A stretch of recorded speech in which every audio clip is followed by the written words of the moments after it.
Alright, viewers, welcome back to the channel. Today we get over to the Republic Bricks Aurore class light freighter. And this model does come with 770 pieces. It was designed by Dave's Customs. Retails on the site for $200, but at the moment is on sale for $150. So jumping into that piece review real quick here, as you can see, based on the glare and the shine of the pieces, they are mostly new. The one thing of note is I was missing 7 for this. But however, on the flip side, it did include 5 extra. So the 7 I was missing were mostly detail, and I'll point them out as we go along. But that's about it for that. Let's go ahead and jump in and talk about the design. So overall, it's a pretty good model, pretty good ship, holds up pretty well in most places. One thing you can see, and even from this angle a little bit, is that the wings are drooping a little bit. That is because they have one single connection point, which I'll go ahead and show here. So you can just pull on and off on the wing here. You can see that the only place that is attached is this one piece here. Attaches to that place right there. And then it rests on this for more attachment on the side. And then the rest of it is left up to the weight of the engine to let it droop down. So not the best of connections, but it does achieve something that is very good for the ship, very accurate, which I'll get to in a minute. But that is something to point out. And then biggest reason for that, I was kind of go ahead and explain a little bit, is so these wings can tilt. And I'll show what that's used for in a minute. One of the cooler aspects of the design is just from a aesthetic standpoint, is on the top of the ship, it has a little bit of greebling here, with just some different pieces mixed in, using different telephone pieces, one of the zipline pieces, and some other grill plates and binoculars and different stuff like that. That is there. As for detailing perspective, it also has these different brown pieces, which on the site you can get a different assortment of 4 different variants of the ship. I went with the brown one because it was the only one that was in stock. And it actually also happened to be one of the ones I think looked the coolest personally. So you might want a different color variation, different thing like that. But for me, this is the one I picked out, the one I went with. And there's a couple of things I'd like to point out about it, being that it had different gaps in it that you can kind of see through. And as present on some of the other ships, you can see the Technic underneath, and especially here, and then above these pieces at the top. On its own, not that bad, but it's something that kind of bugs some people I know, and me as well. It's not really the greatest looking, but also it's not really the biggest thing to worry about.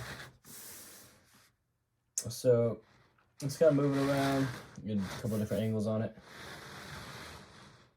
One of the other things I wanted to point out that I'm kind of debating whether to put here or later in the video is around these engines, and I'll actually go ahead and include it in the design thing right here. Probably more appropriate later, but I'll just put it here anyway, is towards the back of this engine. In the instructions, it showed you to face the plates forward, to where, so they have a Technic pin running through the middle with these front pieces facing forward, and then a couple of these in the back facing forward as well, and then the rest of them facing the other way.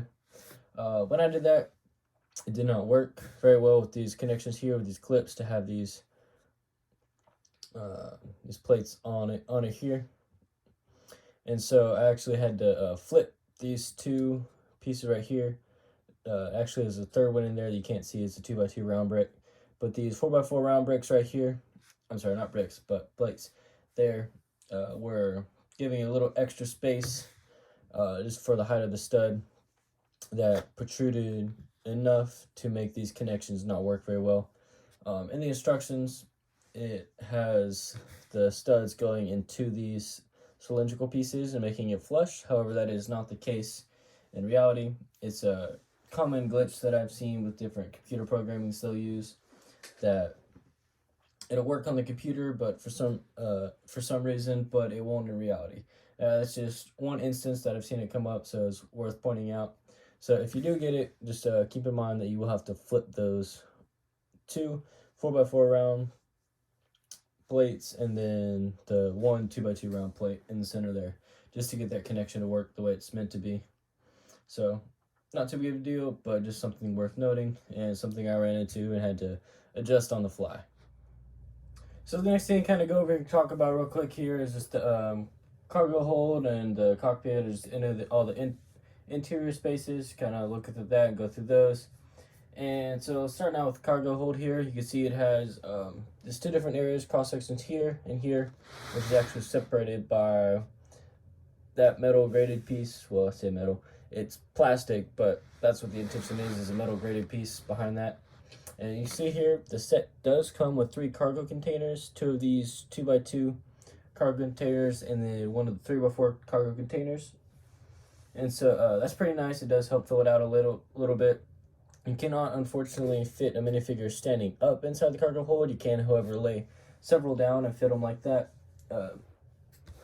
Same can be said for this front piece as well, where you can, actually, if you put it on these front ones up here, you can stand it up, but you'll only be able to fit 1, maybe 2 figures like that. The rest you have to either sit down, lay down, or whatever. And then this back right here, it's actually just nothing more than this coming down and going into place right there, and that's about all you get. You can see a little bit back there, see how far back it goes, which is not much. So you'll see up there. And then last but not least, got the cockpit up here. It's pretty good overall. It does have enough space to seat a minifigure and close. And it even has the typical piece right there with the 1x2 sloped tile piece there. And you're able to fit it like that. And then all of these do close with the wings folded down. And this closes nicely to be like that. And then it gives you this side shot, which actually does leave a little gap right there, which is neither here nor there for me. Some people make a big deal about it though. But yeah, so that's for the interiors pieces and kind of the play features, which I'll expand upon a little bit actually. And if you look right here, this is where one of those pieces was missing, and it's opposite as well as here, as well as supposed to have a tile piece wedge go right here. So that reflected on the other side gives you your 6. And then up top in some of the greebling, it was missing a 1x1 sloped piece. So that was the 7 pieces that were missing. Next up here, we're going to go ahead and move on and discuss the instructions. And so typically I just kind of go over the instructions and kind of let you know about that. And so I'm actually going to expand upon that a little bit just to talk about the build process as well. I already did touch on something such as the engine and reversing the plates on that. And so another thing in general is I'd like to point out a couple things on the side. Now this is an older model, not as updated as some of the newer ones, so it might have been resolved if it were the case. But just a couple things I want to point out real quick here is you can see here from this angle that this hinge piece is overlapped a little bit by this gray 1x8 brick right there. And so you would have assumed that the hinge piece would have been put on before that. However, that is not the case. And as with a lot of these different things, and especially up here in the cockpit area especially, you had to disassemble parts of a model to be able to put these hinge plates on where they're supposed to be and in the proper way they're supposed to be. So some cases it wasn't as bad, like for instance with these panels, only to flip off, not flip off, that'd be bad, but flip up and partially remove at least, some of the bricks and stuff up here that was applied just to be able to complete the model there, just put that in. But it's something that actually kind of surprised me coming from Dave, because he, generally speaking, is one of the better ones as far as making sure that everything works through and works right with the instructions. Excuse me. But so that was a little shocking to me to have that. Aside from that though, is mostly a nice quick build. I built this most of it actually right before filming. I had a pretty busy week. I was just able to get this in and get this out on time. But yeah, so generally speaking, it was a pretty good build, pretty nice quick build. Did have a couple problems with it though, but yeah. that's it on that. So next up, we're gonna go ahead and move on and discuss kind of the accuracy compared to the in-universe design. And so, generally speaking, it is very good. It's very well done. You can see, and I'll go ahead and put a picture right now, actually, to kind of show you all this. And if you look at the picture, you can see how different contours of the ship, to where it has the front section has a different kind of planar stuff than the most cargo hold, where it has a slightly expanded hole, and then it extends to the back and then closes off at the back. And then you look around to the engines per se, and you can see how they have different shaping on the wings. Put that in quotes, wings, as it's not really wings, it's more of just stabilizing fins, stuff like that. But you see there, it has a little bit of a angular stuff on both front and back. This one does not have it on the front, only on the back, unfortunately. But you can see that there, and then back to the ship now, you can see how it has the different stuff protruding back. And then you can just look and see that all the different things on there. For instance, this slight curvature up to the bottom, and then it's coming back just a little bit. Not as much here, unfortunately, but it is something that the bottom half at least gets right. And then, as I was mentioning, kind of runs back here. And once you get to cargo area, it has a larger wing area over here for the cargo hold, and then it goes to the back. So, it's pretty good, like I said. And then, like I mentioned, the wings on this front here are not what it was per in-universe, but that is how it is here.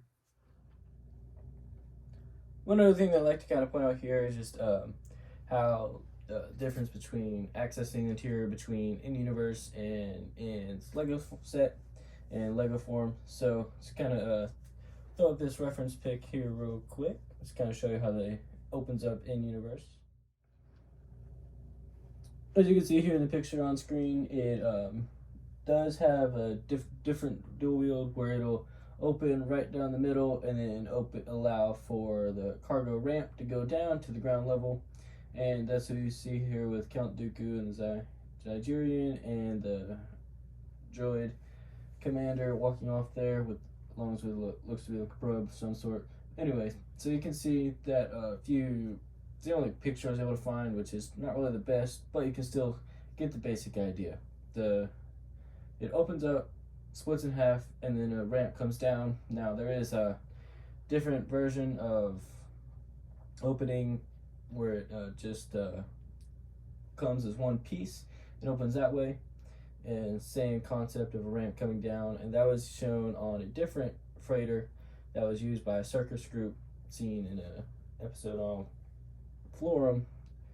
But anyway, so either way,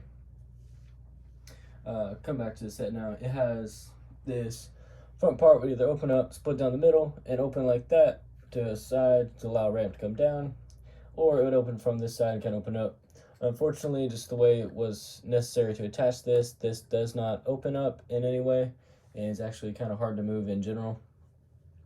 So that is one downside to it, but it also is, like I said, necessary for the shaping of it. And with all the access you get on the sides, it's some people a mute point. I just like to point out from an accuracy standpoint, but some people don't care about it as much as I do.